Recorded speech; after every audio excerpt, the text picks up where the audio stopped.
هذه رسالة من السيدة مريم بيترونين إلى الرئيس الفرنسي، تقول: السلام على من اتبع الهدى، أما بعد. وصلني أنك في ذهول كيف أن صوفي بيترونين المرأة الفرنسية من ذوات العرق الأبيض النقي المسيحية الكاثوليكية قد اعتنقت الإسلام بعد 75 عاما من النصرانية، وخلال 4 سنوات من الأسر عند المسلمين. دعني أبسط لك الأمور سيد ماكرون. نعم، كنت أسيرة عند المسلمين، لكنهم لم يمسوني بسوء أبدا، وكانت معاملتهم لي كلها تقدير واحترام. كانوا يقدمون لي الطعام والشراب ويؤثرونني على أنفسهم رغم شح الموارد، وكانوا يحترمون خصوصيتي، ولم يتعرض لي أحد بتحرش لفظي ولا جسدي، ولم يسبوا ديني ولا عيسى ولا السيدة العذراء عليهما السلام كما تفعلون أنتم مع النبي محمد عليه الصلاة والسلام.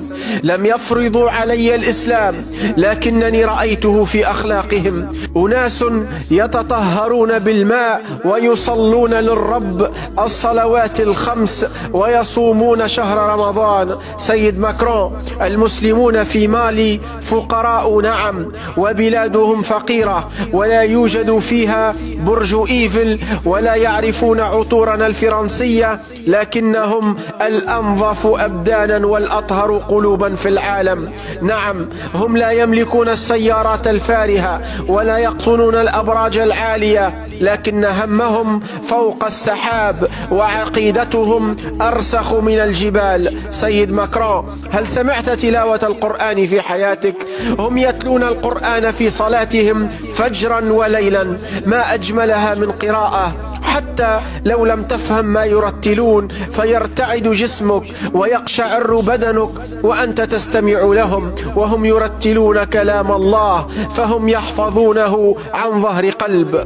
وعندها ستدرك بعقلك الباطن أن ذلك ليس كلاما بشري، بل هو لحن سماوي أنزل من السماء، وتتكون لديك رغبة جامحة أن تعرف معنى ما يرتلون فجرا وليلا من تراتيل سماوية. سيد ماكرون، هل سجدت في حياتك لله سجدة؟ هل سجدت في حياتك لله سجدة واحدة وجعلت جبهتك تلمس الأرض وهمست لربك عن همومك وشكرته على نعمه كما يفعلون؟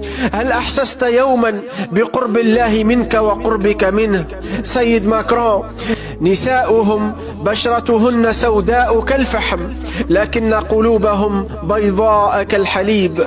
يرتدين الثياب البسيطة، لكنهن في أعين رجالهن أجمل الجميلات.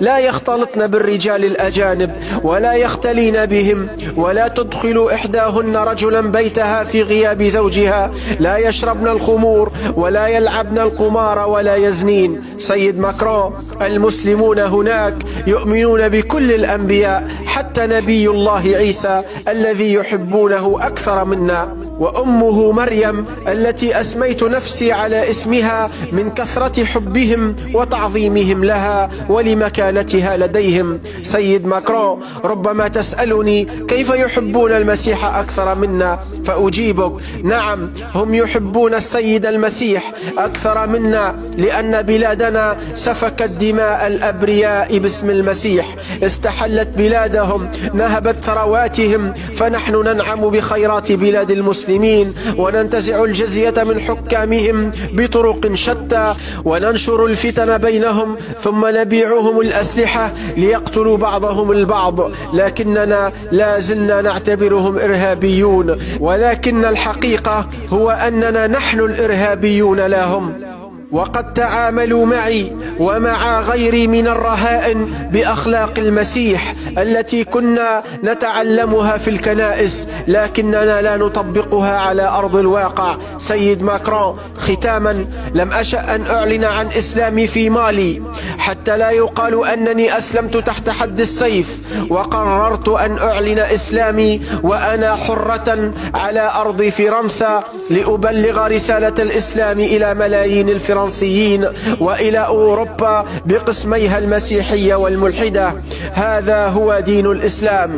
سيد ماكرون، هذا هو دين الإسلام الذي تحاربه ليلا ونهارا. قد حرك شغاف فؤادي وملأ علي عقلي